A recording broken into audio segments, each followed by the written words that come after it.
If you are trying to decide between the Aura and the Ultrahuman ring, I am your gal because I've had the Aura ring for about 2 years and I've had the Ultra ring for about 2.5 months. I've been testing them against each other and I want to tell you my thoughts. Let's start off with the things that I really like about the Ultrahuman ring.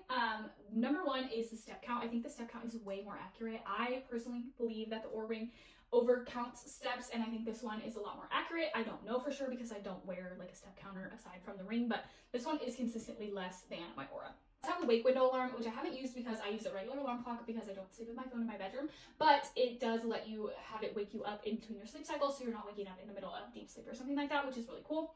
Sorry, I'm looking at my notes. It has this caffeine window, and the caffeine window is the coolest thing to me. It's based on the time that you wake up in the day and the time that you usually go to sleep. It'll tell you throughout the day like what amount of caffeine you can still have to have good rest that night. So I don't drink caffeine, but I still love looking at it because if I did, it's just so cool to see. Like in the morning, it'll show you can have all different types, and it'll have a list like Red Bull, coffee, green tea, like whatever it is, and then throughout the day it'll let you know like what you can still drink but to still have good sleep that night. And it's just, I don't know, it's really cool, it's really intuitive, so I think that's a really cool feature that I wish my Oura ring had. The sleep is pretty much the same as the Oura ring, so I'm not gonna put that in like the positives or negatives. I think it just like matches up pretty well. Same with activity and stress. Like I think the sleep, activity, and stress is all pretty similar to the Oura. Like I said, the steps I think are a little bit more accurate. Regarding the battery life, I do think the Ultrahuman lasts about a day less than the Oura ring, and maybe even less than that. I usually get about 2.5 days out of this, and I can usually get 4 or 5 days out of this one.